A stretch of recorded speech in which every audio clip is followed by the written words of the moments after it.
अगर आप content marketing की फील्ड में हैं तो आपने गेस्ट ब्लॉगिंग और गेस्ट पोस्टिंग ये वर्ड्स जरूर सुने होंगे।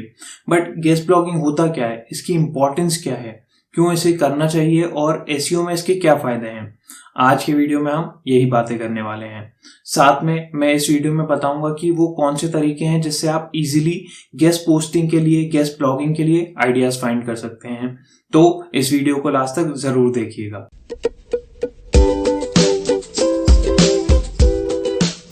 हाय, I am Abhishek Purohit. Welcome back to Swajiv lab. जैसा आपको पता है कि आज हम बात करने वाले हैं गेस्ट ब्लॉगिंग पे, तो चलिए फटाफट से शुरू करते हैं इस वीडियो को। व्हाइल वॉचिंग दिस वीडियो आपके दिमाग में जो भी क्वेश्चंस आते हैं उसको नोट करते चलिएगा एंड कमेंट करके मुझे जरूर बताइएगा ताकि मैं आंसर कर पाऊं। Okay, so what's guest blogging?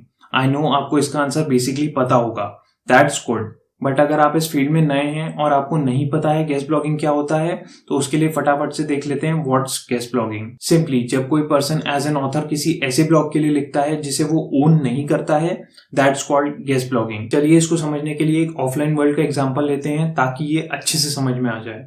Suppose आप एक प्रोफेसर हैं और आपके पास फुल टाइम टीचिंग जॉब है इन कॉलेज एक्स, बट आप कॉलेज एक्स के साथ साथ दूसरे कॉलेजेस में भी लेक्चर डिलीवर करते हैं एक विजिटिंग फैकल्टी के तौर पे। गेस्ट ब्लॉगिंग का कॉन्सेप्ट भी सिमिलर है, मतलब आपके पास नीडेड एक्सपर्टीज एंड नॉलेज है जिसे आप शेयर करते हैं नई या अलग ऑडियंस के साथ थ्रू डिजिटल असेट जिसे आप ओन नहीं करते, मतलब किसी और के ब्लॉग के through. It's pretty simple, right? So now the next part कि आखिर गेस्ट ब्लॉगिंग करना क्यों है, इसके बेनिफिट्स क्या हैं और ये जो कॉन्सेप्ट है ये एसईओ में कैसे हेल्प करता है। बेनिफिट्स बहुत सारे हैं जिन्हें हम थ्योरेटिकली एंड प्रैक्टिकली दोनों तरीके से समझेंगे।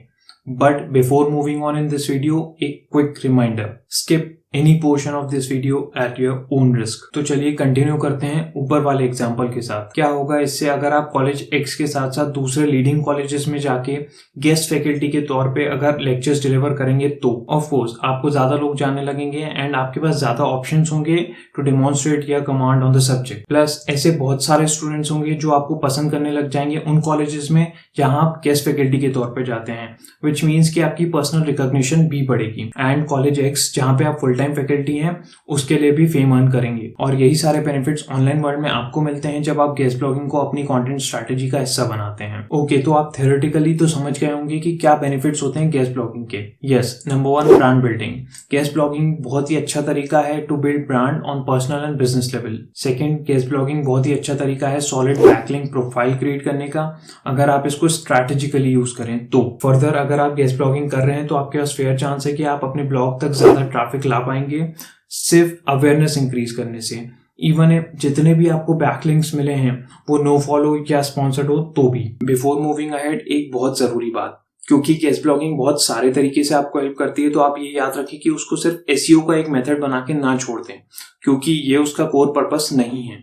उसका कोर पर्पस है कि जो ऑथर है उसको नई ऑडियंस मिले और जो नई ऑडियंस है वो नए नॉलेज को एक्सपीरियंस कर पाए, which means guest blogging is more about building and strengthening authority. May be हो सकता है आपको डू फॉलो लिंक्स मिल जाए 2-4 थ्रू गेस्ट ब्लॉगिंग एंड इससे आपकी जो रैंकिंग है वो इंप्रूव हो जाए, बट इसको link building, specially do follow links का जो प्रोफाइल है वो बिल्ड करने के लिए यूज नहीं करें तो ज्यादा अच्छा होगा। क्योंकि जॉन जो है फ्रॉम गूगल वो ऑलरेडी सजेस्ट कर चुके हैं कि ये जो जितने भी लिंक्स होते हैं गेस्ट ब्लॉगिंग में, ये सारे लिंक्स नो फॉलो होना चाहिए। इसलिए सिर्फ एक चीज काम करेगी आपके लिए in the world of guest blogging, और वो है हाई क्वालिटी कंटेंट। सो चाहे आप एक डिजिटल असेट के ओनर हैं एंड गेस्ट पोस्ट एक्सेप्ट करते हैं, या फिर एक ब्लॉगर है जो गेस्ट ब्लॉगिंग करते हैं, दोनों ही केसेस में आपको ये इंश्योर करना है कि स्पैमी, लो क्वालिटी और कीवर्ड स्टफ कंटेंट से आप दूर रहें। इस टाइप की जो गेस्ट ब्लॉगिंग होती है वो दोनों ही पार्टीज को एडवर्सली इंपैक्ट करती है, बिकॉज अगर कंटेंट में दम नहीं है तो इस टाइप की गेस्ट ब्लॉगिंग का कोई फायदा नहीं है। अगर आप डिजिटल असेट ओन करते हैं तो जो आपकी ऑडियंस है उसको इस टाइप की कंटेंट से कोई फायदा नहीं होने वाला है, और अगर आप ऑथर हैं तो आपकी जो रेपो है या फिर आपकी जो अथॉरिटी है वो बिल्ड नहीं हो पाएगी आपकी पर्टिकुलर निश में। तो इस तरीके से आप गेस्ट ब्लॉगिंग को एक टाइम वेस्ट का तरीका बना के छोड़ देंगे and nothing else. Therefore plan well and wisely place करें गेस्ट ब्लॉगिंग को अपनी ओवरऑल कंटेंट मार्केटिंग स्ट्रैटेजी में। नाउ लेट्स सी क्या वर्क कर रहा है गेस्ट ब्लॉगिंग में इन 2022। पिछले कुछ सालों में गेस्ट ब्लॉगिंग एक बहुत इंपॉर्टेंट हिस्सा बन गया है कंटेंट मार्केटिंग स्ट्रैटेजी का, even for giant content producing firms. ऐसा इसलिए क्योंकि गेस्ट ब्लॉगिंग दोनों ही पार्टीज के लिए म्यूचुअली बेनिफिशियल होती है। बट अब गेस्ट ब्लॉगिंग करना फॉर डू फॉलो लिंक्स ये आउटडेटेड हो चुका है। बाइंग एंड सेलिंग फॉलो या जिसे हम डू फॉलो लिंक्स बोलते हैं, वो आपकी वेबसाइट की रैंकिंग को नेगेटिवली इंपैक्ट कर सकता है एंड इन वर्स्ट केस वो मैनुअल एक्शन और पेनल्टी भी अट्रैक्ट कर सकता है। एंड आने वाले टाइम में ना सिर्फ गूगल बल्कि दूसरे सर्च इंजन भी यही ट्राई कर रहे हैं कि वो फाइंड कर पाए वो तरीके जिससे वो पेज रैंक मैनिपुलेशन को टैकल कर पाए इजीली। यही रीजन है हम गेस्ट ब्लॉगिंग में एक शिफ्ट देख रहे हैं जिसका इम्पैक्ट आने वाले टाइम पे बड़े लेवल पे दिखेगा।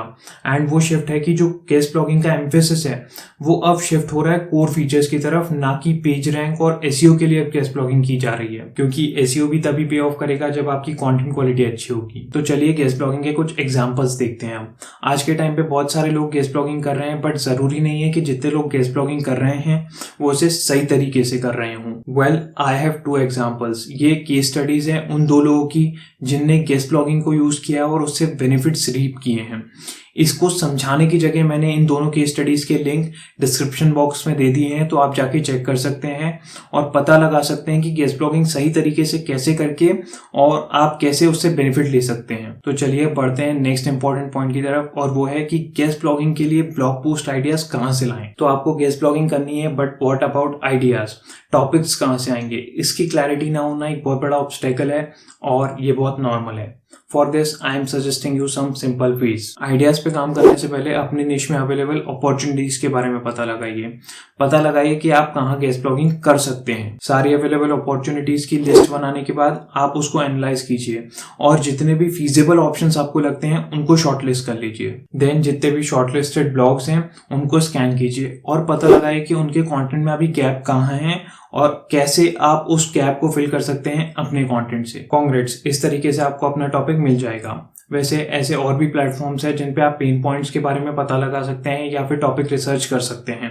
उसके लिए मैंने अलग से वीडियो बनाया था, ये रहा उसका लिंक, आप उसको चेक कर सकते हैं।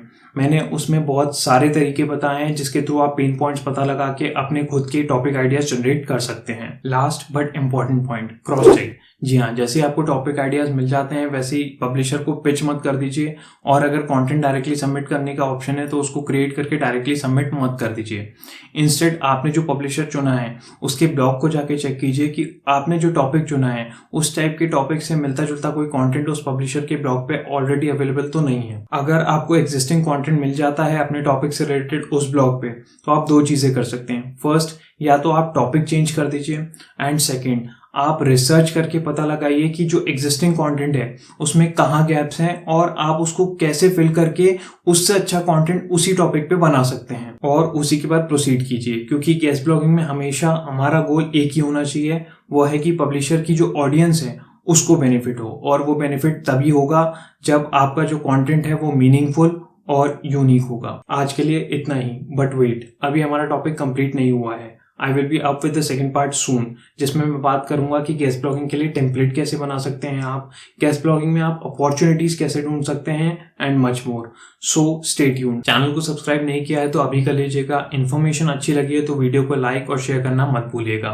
कमेंट सेक्शन में मुझे जरूर बताइएगा कि आपका क्या ख्याल है अबाउट गेस्ट ब्लॉगिंग। अगर कोई डाउट्स हो तो भी कमेंट करके जरूर पूछिएगा। Thanks for watching, stay healthy and stay safe.